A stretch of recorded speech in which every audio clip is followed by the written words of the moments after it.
Hello, everybody. Welcome to the Relatable Radio Hour with me, Dr. Green. Thank you so very much for joining.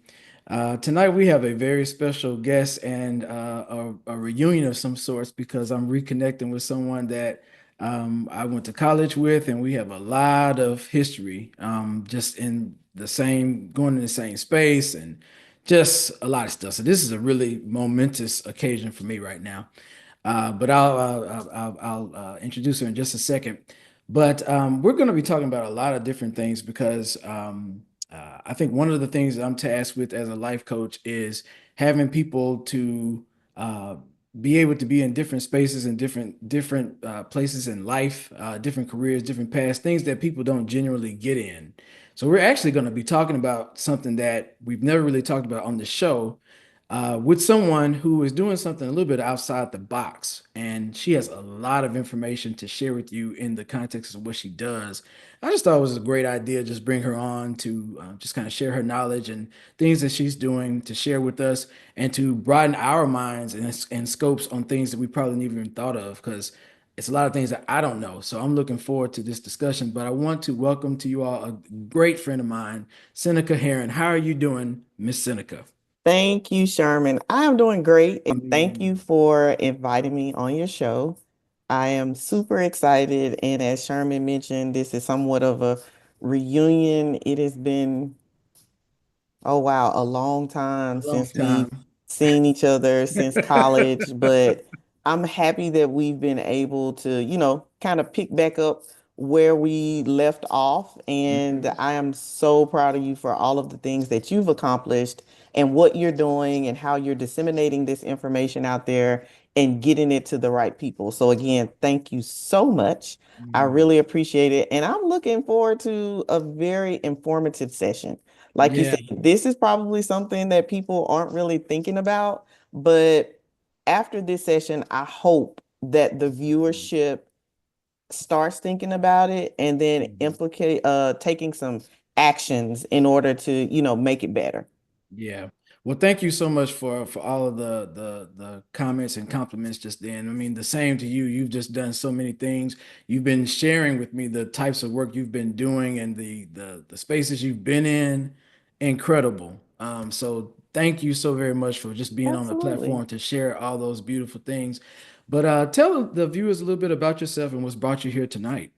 Sure. So I am from Mississippi. I live in the Washington, D.C. metro area now with my husband and my daughter. But I grew up in DeSoto County, a small little city or town called Hernando. And I am from a heavily agricultural background family. My father was a farmer as well as my grandfather.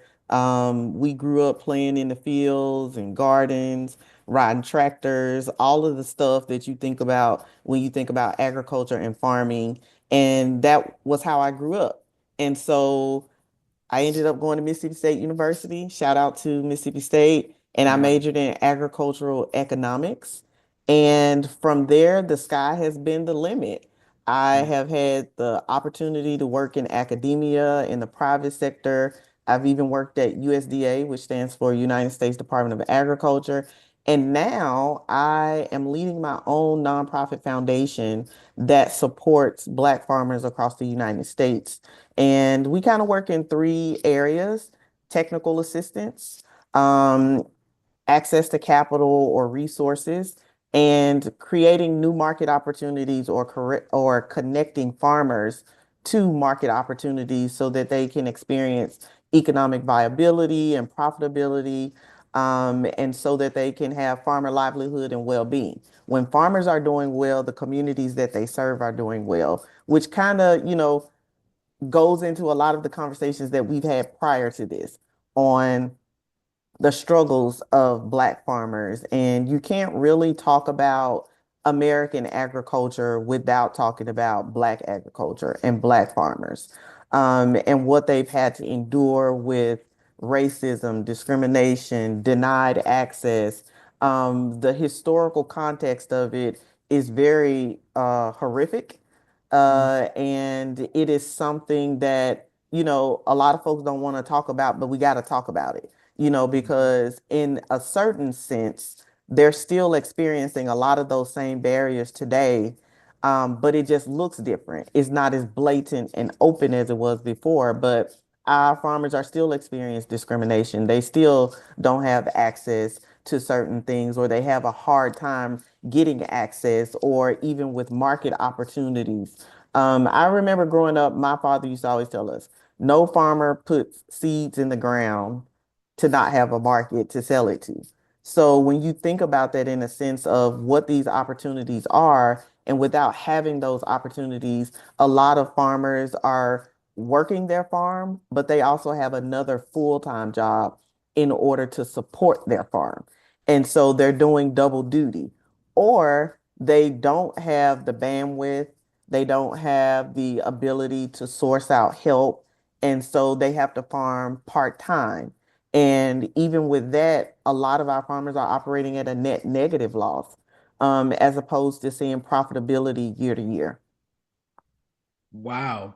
And so, just being in that space, I mean, with what you're doing, you're seeing all this kind of on the front end, and you're Mhm. also being in the spaces to try to eradicate some of these inequities.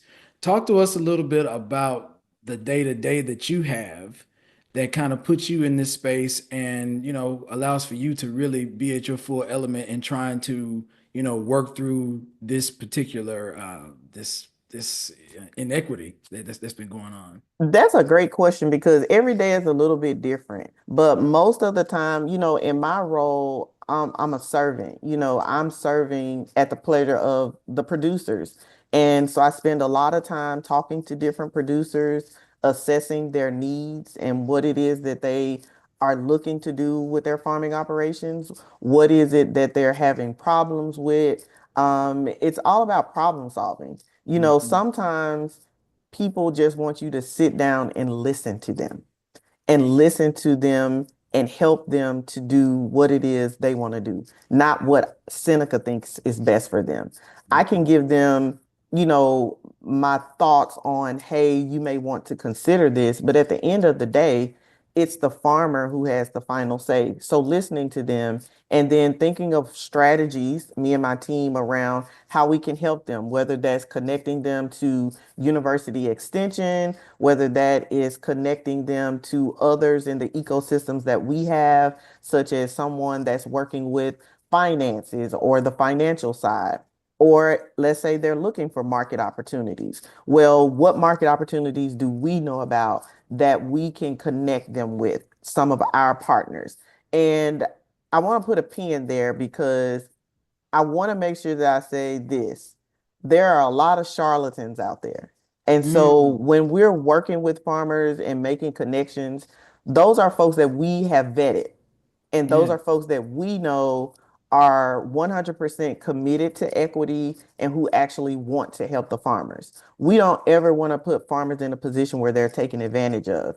And there are people out there that do that. That's in any sector. You're going to always have those people out there looking to be opportunistic or take advantage of farmers or not do what they say they're going to do. And so we try to circumvent that by, vetting our partners, connecting farmers within the ecosystem that we work in to make sure that we're all working together, even if that constitutes, connecting them with, let's say, a corporate partner and helping them to understand what those steps will be if you want to go that route. Because, there are always these steps and qualifications and certifications that need to be in place, and rightly so. When you are producing food for consumption, there are certain certifications and things that need to be in place. And so we want to make sure that we're educating the farmer about that they know about everything that they're walking into, that they feel comfortable walking into those things, and that they have a full understanding and complete knowledge. I would say that for me, something that I'm noticing in an undercurrent is what I call an invisible barrier. It's an Mm. undercurrent of incomplete information. Well, what you don't know can hurt you. And so we want to make sure that the farmer has complete information on any strategy or any next step that they want to take in order for them to be successful. It is nothing worse than being put in a position where you're thinking that you're going to do one thing and you end up with something totally different, or you're like, I didn't know I had to do that. I didn't know this is what I needed. And that's kind of where we come in. We're working with whoever the buyer is on one side saying, hey, what is it that you need from the farmer? And we're working with the farmer to say, hey, these is what you need to do. One, two, three, four. So that there is a clear understanding and so that everyone can work together in a mutually beneficial partnership. Now, some of the other things that we do is working with other organizations on research projects, doing research around, Black farmers and different ways that we can help meet their unique needs. So Hmm. not every farmer is the same. And I do know that everybody doesn't come from an ag background. And so this may all be new. But when you're thinking about farmers, you have several different types. You have farmers that produce food for let's say meat, livestock, meat, produce, we like our greens and cabbages and peas and watermelons and fruits and specialty crops. You have those type of farmers. You have farmers that produce wheat and corn and soybeans. Some of that may be going into export markets. So not every farmer is the same, which means that every farmer's needs are going to be different. And so there has to be a way or a mechanism in place so that we make sure that we are providing the service to the farmer that they need. I can't go out to a watermelon farmer and tell him the same strategy that I may tell a wheat farmer. They're two totally different farmers with two totally different unique needs. Hmm. However, the end game for me is to make sure that I'm helping them the best way that I can so that they can operate their businesses at an optimal level. So one of the, I would say, most beneficial things for me in the space that I'm in now is my background in ag econ, because that gives me the opportunity to talk to them about making sure that their businesses are structured as a business Right. and making sure that their financials or finances, business plans, or things that they need on the business aspect, I can provide some insight for them to say, hey, here's what you need to do, or here are some strategies that you may want to consider. Because again, I never tell a farmer what to do. I present them with all of the information and I allow them to make the best decision for them. So every day is different. I talk a lot with folks in the private sector, talking to them about the plights and the problems and the needs of minority producers and helping them to understand how they can cultivate equity within their own businesses and making sure that they're thinking about how they want to work with farmers of color, whether that's being, Black farmers, indigenous farmers, Hispanic or Latino farmers. You still want to have a very diverse supply chain. And so that is one of the proponents, when I'm talking to my folks in the private sector or even with other nonprofits and collaborating on ways that we can create programming so that we can help the farmers, whether that's through financial means, through technical assistance, or just listening sessions where we sit and we listen to them and they tell us, hey, this is what I need. I know that there's a program out there that does that, but that's really not going to help me. And so it all boils down to being willing and able to take the time out with the farmer to understand what those needs are and crafting strategies around those unique needs in order for them to move forward in their farming businesses and be successful. It really sounds like you're doing a mix of mediation and coaching, To for a what, certain extent, yeah. you're absolutely right. It calls for one to be able to uh, walk both sides of the Hmm. spectrum and bring understanding to both sides. Because again, I'll say this, people in general are so removed from the farm.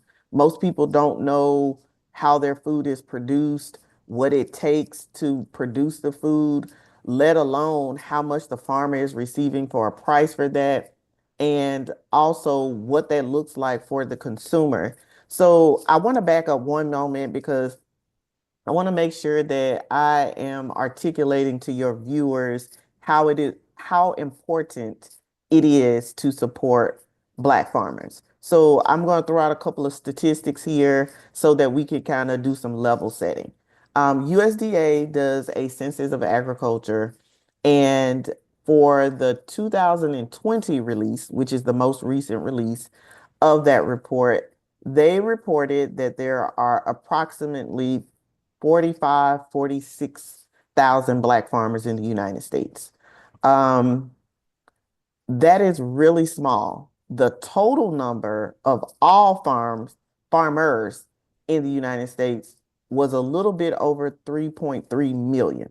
Wow. So 46,000 into 3.3 million, that's less than 1.5%. Wow. And that number is declining relative to the previous report, which was actually in 2017. So that's the number of farmers. The number of farms that were owned and operated by Black farmers was 32,000. That's down 8% from 2017. So we're seeing these significant declines in the numbers continuously. And that's alarming because we want to make sure that Black farmers don't go extinct. They are very important to the supply chain, they're very important to the communities that they serve. And so when you see such jarring numbers, one has to think about, like, why is this happening? And that goes back to what I was saying at the top of the hour about there's still discrimination. There are still um, denied access, having a difficult time, getting the resources or funding that they need. Also, we are um, in an era where we are facing some very interesting climatic things happening on a year-to-year basis. I know folks have been paying attention to what's taking place in California with wildfires in other areas of the West Coast.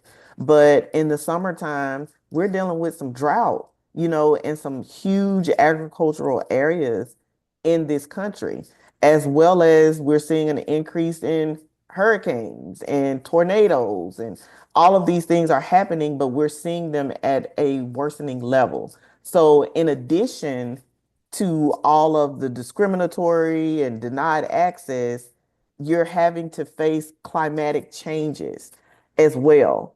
And so, these are all factors that all farmers in general with the climate, there's nothing we Right. can do about that. That's Mother Nature are facing. But Black farmers, they're facing that on top of all of the other issues that have never been resolved in this country when we're talking about Black farmers.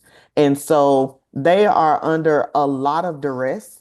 They need our support. They need a Hmm. lot of help. Hmm. And that's what part of my job is, to sound the alarm and say, Hmm. hey, this is a problem.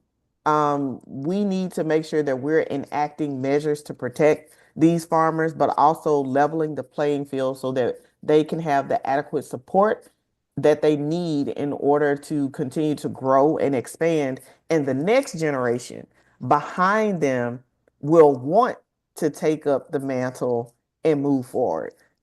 I do a lot of guest lecturing, talking to students about agriculture and just the many different ways that you can get involved. But for a lot of students that look like us, Sherman, when we talk about farming, the first thing they tell me, no, ma'am, Miss Herron, I don't want to go into farming. Because all they know about agriculture is slavery. And they Hmm. equate agriculture with slavery. And so they don't want to do that. And a part of my job again is educating and saying, like, hey, you may not want to go into production ag where you're an actual farmer, but you can be a food scientist, you can be an ag economist like me. You can go into the food industry, you can go into the private sector, but we need to have more representation, and we need to make sure that we are creating pathways and avenues for the next generation to continue the work that our ancestors did when we were brought to this country. Yeah. So, it's a lot of different moving parts and pieces that we need to consider when we're thinking about um, food production and how we produce our food? And are there farmers in our community that we can support and we can help bring awareness to what they're growing, what they're selling, and even purchasing it for ourselves? Mhm. You brought up so many points that I want to dig in, and I'm going to do my best to dig in every point that I want people to hear about. But us black people, we're not unfamiliar with discriminatory stuff. Like Right. that's been our, culture. It's Absolutely. been our DNA for the most part. I don't know if, well, I know I don't know, but I know that maybe some of the listeners are familiar with some of the discrimination that the black farmers are dealing with. But could you kind of walk us through what some of those type of things that they may be encountering? I mean, I know it's obvious that, they're being, Right. looked down upon because of their color and things of that nature. But what types of things are they being set apart from that we may not just Sure. be aware of? So, when you think about it historically, and I'll try not to go too much into history of everything, but, Hmm. after slavery, Reconstruction, we were freed. For a lot of Black folks, all they knew was farming. Hmm. Farming was what they knew. And so for a lot of them, starting over, meaning starting their own farms and having their own land, but being denied the ability to purchase land. And we've seen that happen throughout centuries over the last 100 years. Farmland is extremely expensive. I'm gonna bring us all the way up to where we are now. I'll go Okay. back and forth. I'll try to make sure that I'm articulating that. But farmland is very expensive. So if you and I wanted to go out and buy a farm, 9 times out of 10, we would probably have to get a loan to do that. And making sure that we have the ability to go into either a Farm Service Agency office, FSA, which is the lending arm of USDA, the United States Department of Agriculture, or would we want to go through an ag credit system or an alternative lending system?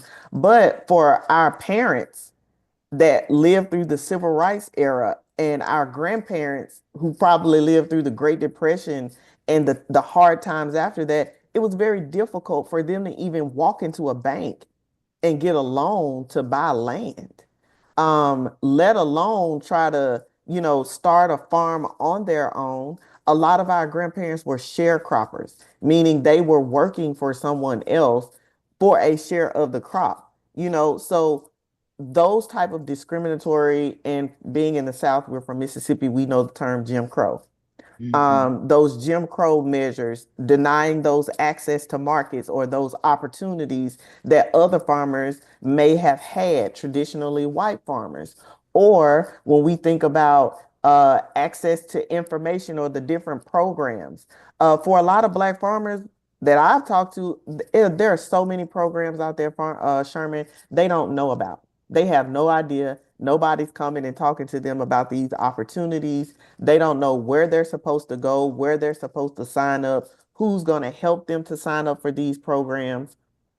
A lot of our farmers within the communities may have inherited land, but lost it because of air property issues, or, they have had land dispossession. We talk about the great migration from the South to other regions of the country. But for a lot of those farmers, and even if a lot of us talk to our elders, they'll talk about how they had to move off the land, or they have stories of grandmama and grandfather having to move off the land by night. Well, we know what that was.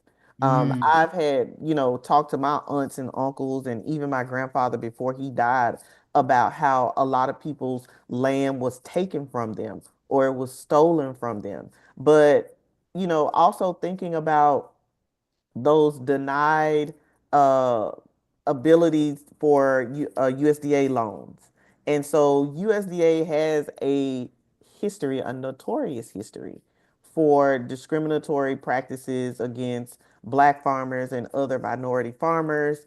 There was a big lawsuit about it, the Pigford versus USDA, where Black farmers won. But even yet and still after that, there are still reports of some of the same discriminatory measures, the same racism that you may see in county offices where farmers may be denied access to information or given inaccurate or just flat out wrong information. Mm, And so, there are those intrinsic, or I would say now systemic things that have been embedded into systems that we're trying to work to tear down. I will be, I'm always going to be fair. I will say with USDA, they have taken measures as of lately to try to rectify some of the discriminatory and try to change some of the things that have happened in the past. But again, they can do more. They should do more. They're going to have to do more. If we're really going to talk about equity and making sure that all farmers have access to these programs and that they feel welcome to participate in these programs and also to get them the help that they need. For the farmers that are dealing with air property issues where there's no clear title or deed, um, they need help kind of sorting through that. So, what measures and policies can be put in place and enacted in legislation to put some safeguards around making sure that these farmers are supported, that they have the support that they're needing, and that there is dedicated or allocated dollars to help fund the efforts to make sure that these farmers are supported? mm. And so I would imagine in your work, you're coming equipped with all of this knowledge to help these black farmers kind of, get that sense of entitlement that they should be receiving Mhm. and helping them just to kind of grow and learn more about what they really could be benefiting from as opposed to some of the other farmers who get it pretty easily. Right. So in that work, I got to imagine, with the disparity already with the shrinking numbers of black farmers, it makes it probably harder for people to want to get into the space. Being an African American, saying, okay, yeah, I want to get in this space, but I don't want to deal with all of the issues that kind of come with this. How do you Yeah. combat people who possibly do want to get in the space, but don't want to deal with all of those inequities that seem to be so heavily embedded in the space in the first place? I am honest. I'm honest with them. This comes with the territory. We're not in a Mm, position where you can come in and not deal with it. We're not yeah. at that place. That's what we're fighting for. That's the work that we're doing to try to eliminate or eradicate these inequities, but we are not there. And so, yes, we want the next generation to continue to work in agriculture. That's why it's important for folks like myself. Representation Mhm. matters. It But does. I'm honest with folks. It can be difficult because you're going to run up against people that don't like you because of the color of your skin. They're not going to like the work that you're doing because you are advocating for folks that are marginalized and Mhm. they don't want to hear that.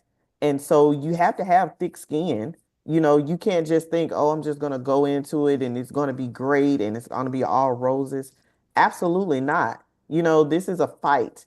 And so you have to be in it for the long haul. There has to be a level of passion and commitment for it because there are going to be roadblocks and barriers, and there are going to be times when things are blatantly Mm, discriminatory and racist, and then there'll be times when there is an undercurrent.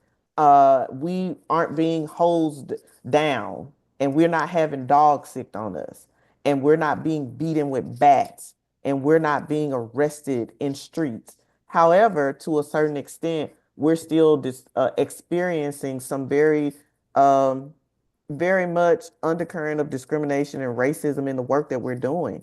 But just mhm, as those that before us remain resilient and they were steadfast, so we must be as we continue to do this work going forward if we really want to see the change.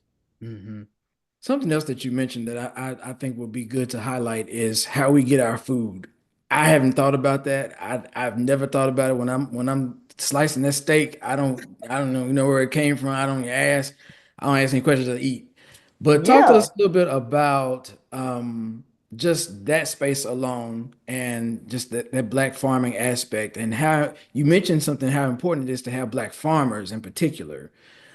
Should we be asking where are we getting our food from when we go to these places? And should we be more particular about where we, spend our money Absolutely. as it relates to this? Absolutely. I think it is nothing wrong with going to a restaurant. I have done it. I do it all the time. Especially if like it's a local restaurant, asking them, "Hey, where do you source your food from? Where did this steak come from?" It is nothing wrong with that. And we should be asking these types of questions. I know that, we live in a era now where we can go to the grocery store and we can get peanut butter whenever we want to. We can get fruits that are grown outside of season whenever we want to. We can get bananas year round, Hmm. strawberries year round, grapes year round, even though Hmm. they probably are really tiny. Yeah, We can get watermelon too. them, Like they could right. make We it can get watermelon them now. Usually you couldn't whenever get that. we want them. And so we don't even think about the fact that there are actual growing seasons and people are out in fields actually, planting and growing the food that we consume. And I think it's very important, to buy local and to support local farmers. But you and I both know from being from the state of Mississippi, there are some areas in rural Mississippi where there are food deserts and people don't have access to nutritious foods, Right. fruits, vegetables. They don't have access to those things. And so it's important, that we are doing our due diligence. So as consumers, we have a responsibility to educate ourselves and to understand where our food comes from. Ask the questions. What's the worst thing that can happen if you ask them, where did this come from? Who do you source from? They can either tell you or they can say they don't know. But it's always great to strike up that conversation and say, "Hey, have you considered, purchasing a proportion or a percentage of your food from local farmers, from Black farmers in the area?"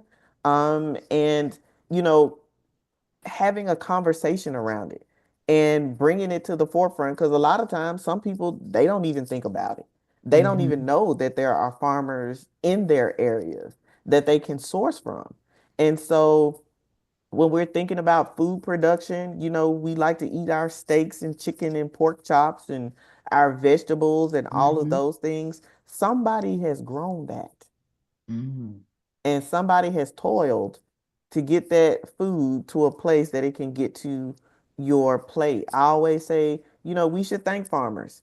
Farmers should, when you hear the term farmer, we should think about farmers right up there with doctors and lawyers Mm. because they are providing something for us that we need to sustain life.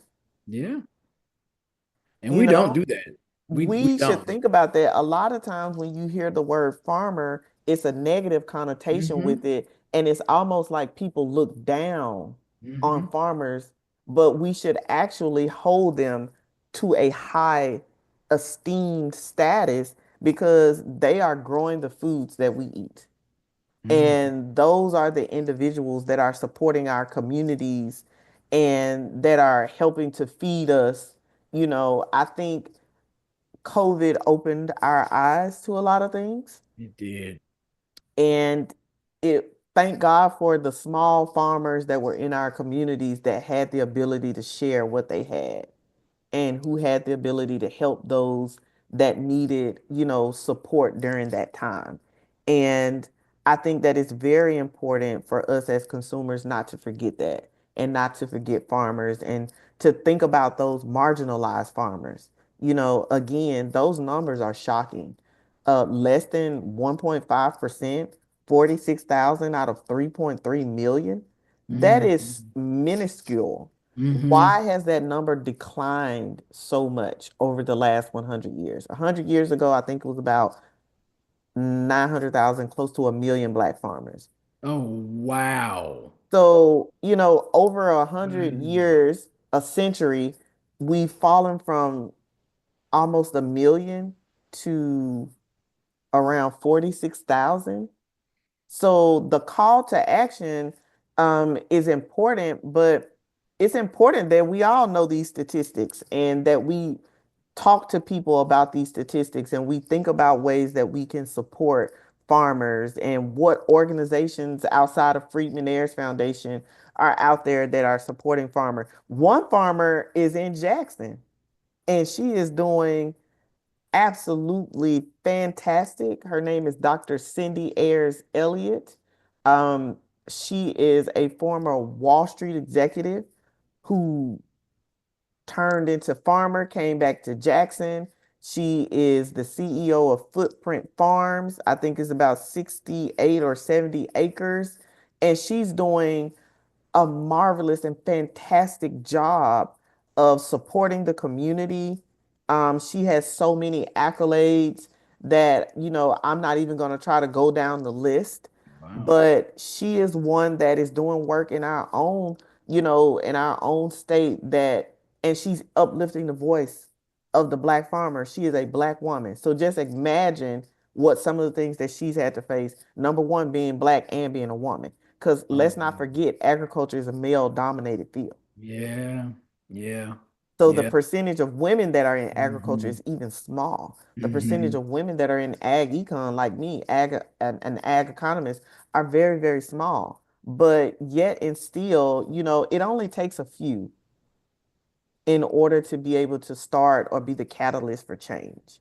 And so my hope and belief is that over time, others will want to come alongside us and do the work and support us, whether that's, volunteering or, purchasing from Black farmers or telling other people, your family, your church, your sorors, your frats, all of your colleagues about what they can do to help support Black farmers. It's very, very important because at the rate that we're declining at 46,000 right now, that's where we are according to USDA. Now, I do understand that that number may be underestimated, especially if Black folks don't trust the government and they're not filling out the survey, but that's the best number we have right now.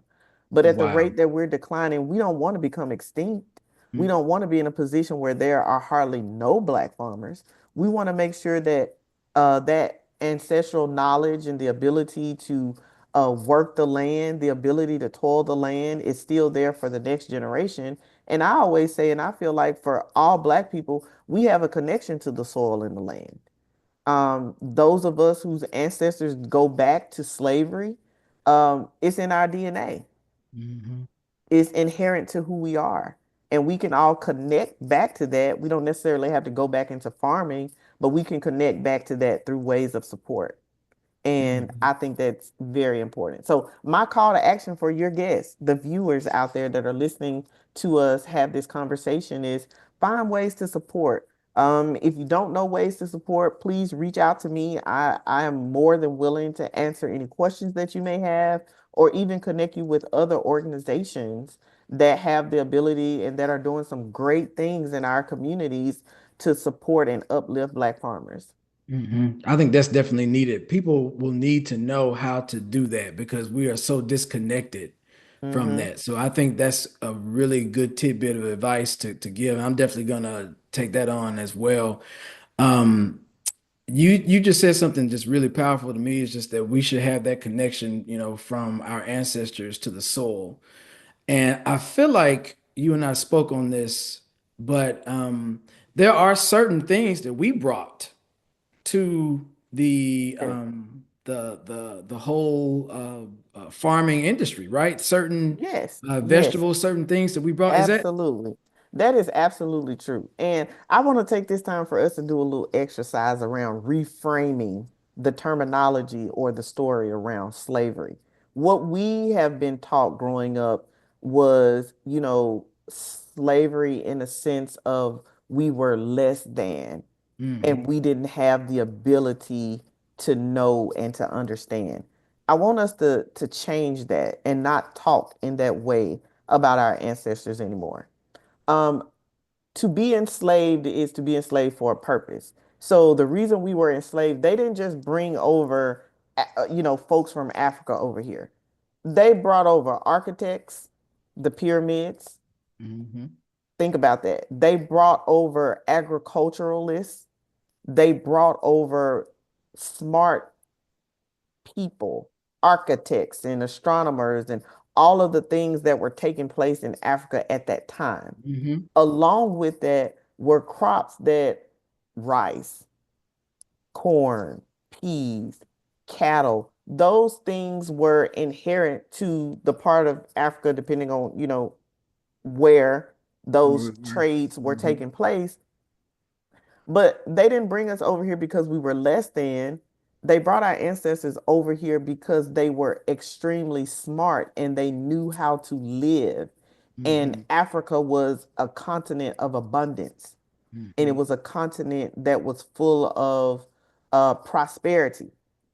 And so we have to start thinking about our heritage differently and not thinking about slavery in the sense of, the movies that we've seen, the narratives that we've read, because they didn't bring us over here because we were less than. They brought us over here because they needed to know how to survive. And in order to do that, they know that they knew that they needed those slaves to do it. Because it was the slaves that were doing the farming. It was the slaves that kept folks alive through farming, through agriculture. It was the slave techniques that they utilized from Africa and they utilized in the United States. Those are the things that kept and built American agriculture in this country. The foundations of American agriculture starts with our ancestors. Hmm. And so that in and of itself, we should be proud of. We shouldn't, Hmm. I didn't say be proud of slavery. I Right. said that we are the foundation and the building block for the American agricultural system that we see today. It was our ancestors that built that foundation and built it. And so we should be proud of that. We should, uh, as the elders in our community say it with your chest, hold your head up when you're thinking Yeah. about that and Yeah. not think about slavery in a way of that it's shameful and Hmm. guilt ridden. Hmm. Absolutely not. What happened to us, our ancestors was, but who they were and what they Hmm. brought to this country is absolutely phenomenal, and we should be proud. We Hmm. should be proud. Hmm. Cotton is another crop that, was brought over with our ancestors. And if you look back at historical context about, the continent of Africa, the pyramids and the construction of that, they didn't have all the technology and stuff to build that. And so thinking about the agricultural aspects of Africa at that time, and going back and reading history, and you'll see like, wow, this is amazing that, Hmm. we are from this stock of people. And so I think that also goes to the inherent resilience of Black farmers in this country. Of no matter what they have gone through, they continue to plant in the spring, harvest in the fall, and they do it year after year after year, and they remain resilient. And so, if they can continue on in the work that they are doing, Hmm. surely we, Hmm. as the next generation, can do it. And the generation that will follow behind us, we have to teach them that as well. Hmm. And I'm sure that you're teaching that to the generation, the younger generations that you're speaking to look at slavery in a different sense, because I'm sure that they probably do see it in the negative, content that, Yeah. I mean, they were slavery saying is less than. terrible. What our Hmm. ancestors went through was absolutely horrific. And even let's just be honest. We are not very far removed from civil rights. Right. We're And not. so therefore, when slavery ended, it really didn't end because sharecropping in Tennessee or tenant farmers, that was still another way of enslaving folks. And so we have to make sure that we're honest about how horrific it was, but at the same time, we don't have to take on that shame. We Hmm. can be proud of our ancestors and what they were able to accomplish in spite of, you know, to think about our grandfathers and great grandfathers and great grandmothers that may have been on the farm and farming. Well, again, I say it again, they were the building blocks. Hmm. If we think about and go back throughout history and you take away uh African Americans in agriculture, what do you have? Mm. It was built on the foundations and on the backs of our ancestors. And so for that, we should be proud. We don't have to be proud or shameful of slavery, but we should be proud of our ancestors and what they've accomplished. And we don't have to settle for equating agriculture to slavery. It's Hmm. more than that. And even now, those farmers that are producing food for people to consume, again, I'll say it over and over again, they should be right up there with doctors and lawyers Hmm. because they are sustaining us through the Hmm. work that they're doing. And so I think that is something that we all should be proud of. Hmm. Absolutely, we should. We really, really should. Wow, it's just so many great tidbits that people just don't think about when it I relates know, to it's this. so fun. Yeah. It is It's so fun to think about and to work in this area with the yeah. farmers and, other individuals that are committed to change and equity. Despite the hardships and the difficulties and, things that we all face from day to day, whatever sector we're in, I look at it as a pleasure, to be able to support and help and create opportunities for these farmers. I mean, it's just a wealth of knowledge. Some of them are quite comical, others of them are quite cynical. But at the end of the day, the stories that they tell, you can start a conversation off laughing and end the conversation crying. But at the Mm. end of the day, you walk away with so much knowledge, Hmm. and so much understanding around why it is that they continue to do what they do, even though the odds are stacked against them. Wow. So, you did mention that, the farming industry, how many, people of color are in it, and, the disparity and all of that. Um, as it relates to like farming, like now, are there still people out there doing the jobs that other people don't want to do, or are people willingly doing the work? How does that work exactly? Like, is it just So now when you think about black farmers, these farmers are out here farming because they want to. okay? That's a part of them and who they are. Right. A lot of times it's about generational farming.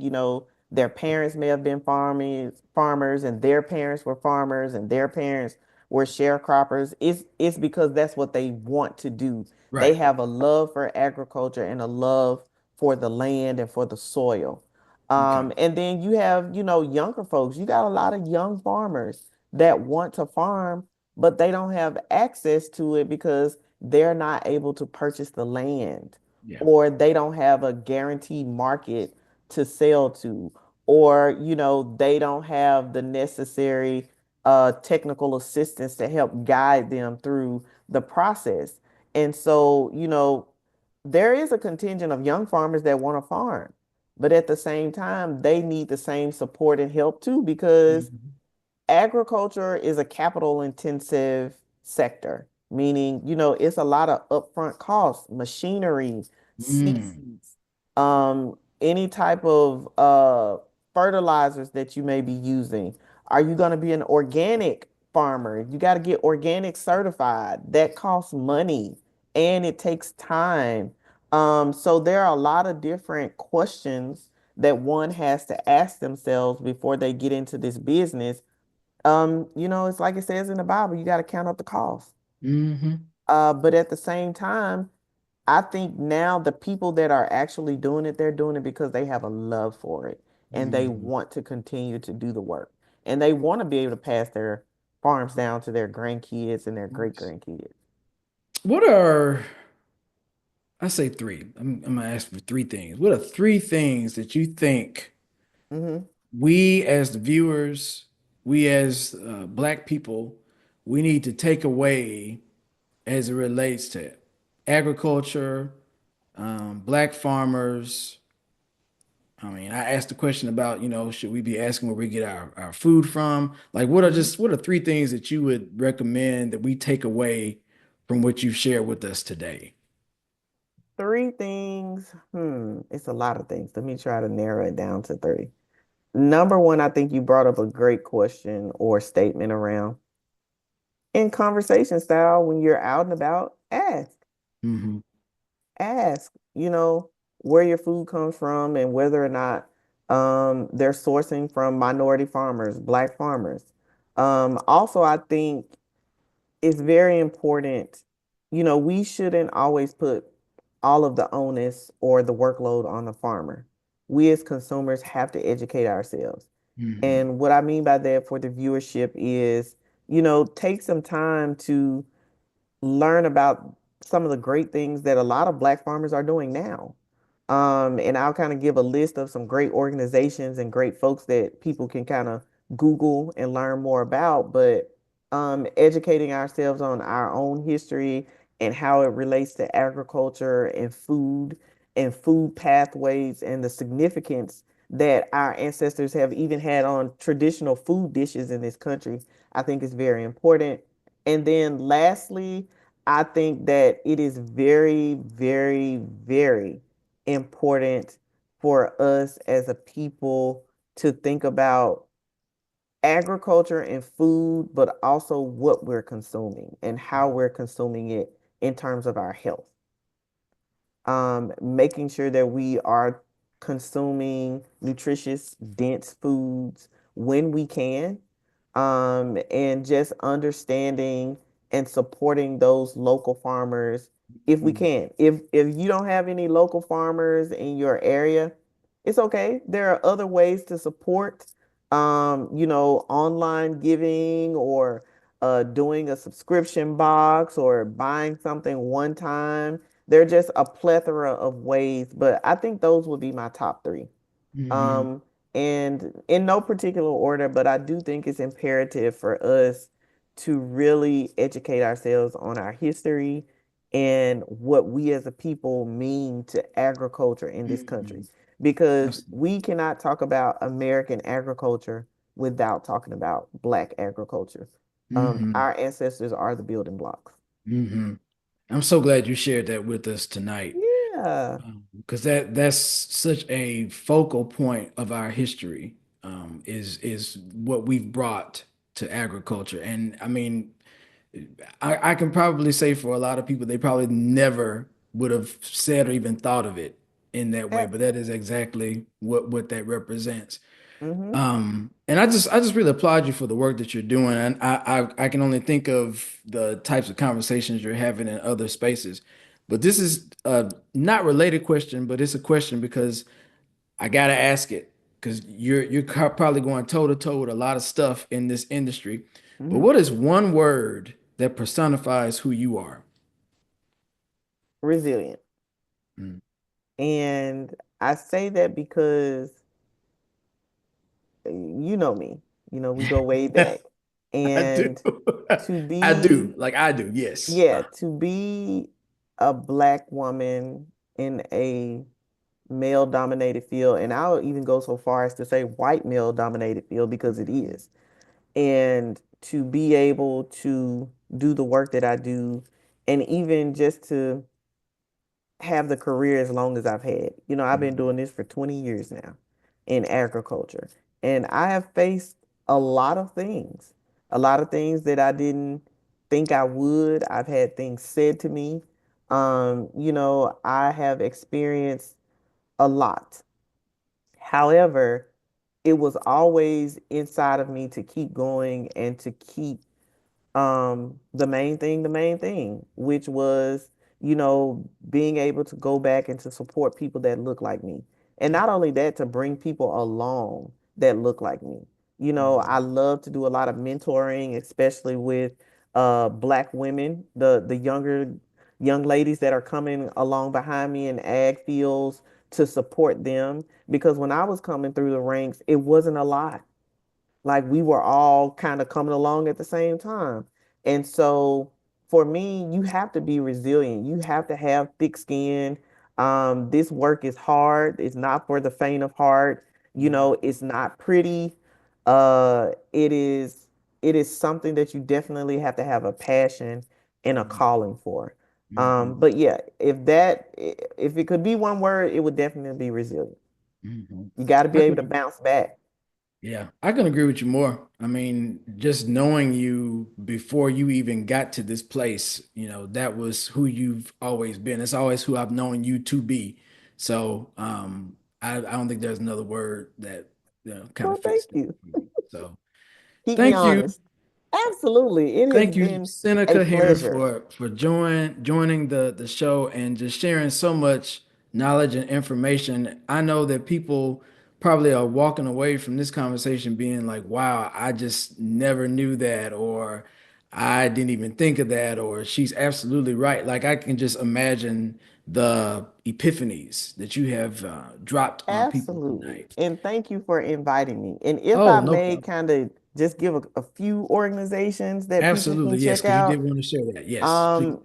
you all can check out Freedom and Heirs Foundation. You can Google us online. I would also say in the Mississippi area, you have Carolyn Jones, and she's doing a great work with Mississippi Small Farmers Alliance. Dr. Cindy Ayers Elliott, who's located in Jackson with Footprint Farms. She's doing a phenomenal job in the community as well as within USDA and just being a trailblazer for other women to come alongside her. I would say Conda Mason from Jubilee Justice in Louisiana is doing some awesome work around rice production and rice intensification systems. Check her out. She's doing awesome work. I would say Pot Liquor Capital. They are a resources for individuals who may want to have funding or think about ways that they can get into farming, but they may not want to go the traditional route. Pot Liquor Capital, Mark Watson and his team are great, and they are committed to equity for all minority farmers. I would say the National Black Growers Council, they offer farm field days throughout the summers in different areas. So they have actually had farm field days in Tunica, Mississippi. They've had them in Louisiana, Alabama, Georgia, all across the South. And so check them out. They will have their calendar for the 2025 Farm Field Days up here coming soon. And they also have a annual meeting that's in December. Last year was in Charleston, but the years prior it has been in Memphis, Tennessee. So Wow. that's another organization to check out. Um, I would also say, it would be great for the viewership to check out the Black Farmers Index to think about, different states. You can look in different states and see what farmers are offering. And if you want to do a subscription box or something of that sense, then you can do that. Check out Ashley Smith at Black Soil, Kentucky. She is doing a phenomenal job there with a group of farmers and helping them to create market opportunities and to just build up this great ecosystem of Black agriculturalists in Kentucky. And I've had the pleasure of hosting or sponsoring a conference with Ashley. She's great to work with, and she is willing to answer questions and also to do education. You have the incomparable Shirley Sherrod. I know a lot of people may know her name, and she's doing great things in Georgia at the Sherrod Institute. So there's just a plethora of things out there that are happening in the Black ag space. And a lot of us just may not know about it because we've never thought about it. But those Mhm. are some places that folks can start. And once you kind of get in it, I will say you might end up going down a rabbit hole, but please, please, please, take the time to just kind of check these folks out and support where you can. Mhm. And I think that that would be a great starting point that'll open your mind up to all of the opportunities that we have before us to make sure that we can support our farmers. I definitely will too, and I'm just blown away that I knew none of that. But now that I do, I have no reason not to, go forward into that rabbit hole as you spoke of, but it's going to be Absolutely. definitely well worth it. Thank you again for sharing that. Um, one last thing for you. What is Mhm. something that you're grateful for today? You know what? I'm grateful for new opportunities. Regardless of what happens, there will always be opportunities. And not to waste your energy on thinking about those things, but think on the opportunities and the blessings that we all have before us. Mhm. Every day that we wake up, it's a new day, and there are new opportunities that await us. Let us keep our eyes open for those opportunities so that we are prepared to walk into them when they present themselves. Yeah, I think that's a great perspective to have. You're right about that. If I could think of something that I'm grateful for today, um, I guess kind of echoing what you've said, but just, just the idea of just having second chances, just to be able to have a do-over. When we do Yes, wake up, we this it's another do-over. another day to get it right, to do Mm-hmm. something a little differently than we did before. So yeah, I'm grateful for that today. But Seneca, thank you yet again Oh, for thank sharing you. your information on this platform. Just such a well-needed conversation, I think, on so many different levels. I know, I should say, that people who've listened definitely have gotten a lot from it. So thank you again for joining. And Thank for you. Oh no, thank you. I really appreciate it. And for everybody that's watching, make sure that you go to my website and follow me on all my social media platforms. You can go to YouTube, you can subscribe, you can watch this episode and many other episodes as well. And please come back again. We're going to have another amazing guest and another amazing topic. So I hope you all have a great day, have a great evening, have a great weekend, have a great whatever as you're watching this. And we'll see you soon.